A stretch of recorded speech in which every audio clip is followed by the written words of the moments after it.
BUS, alebo brutálne užitočný sling systém od slovenskej firmy Colibri Works. Jedná sa o systém, ktorý ti umožní uskladňovať tvoj popruh na puške tak, aby si ho pri prenášaní nemal barziak. Busko sa robí v 3 variantách. M-Lock, Keymode a RIS. Nakoľko toto je keymodová varianta, ja mám svoju M-Lockovú pripravenú, takto ti to príde, keď to rozbalíš, čiže chalani to pripravujú v podstate už pripravené na montáž, čiže vložíme kameň do M-Locku.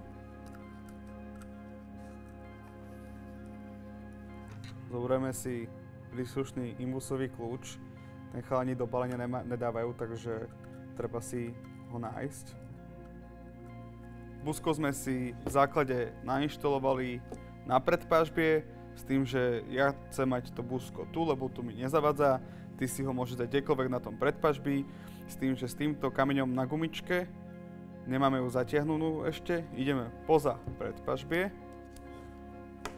a ten kameň sám poistíme naspäť do buska. Tak. Takto vlastne bude to busko vyzerať bez popruhu. Keď tam dáme popruh, ja si ten popruh rád skladám na 2 kusy, to znamená, že takto.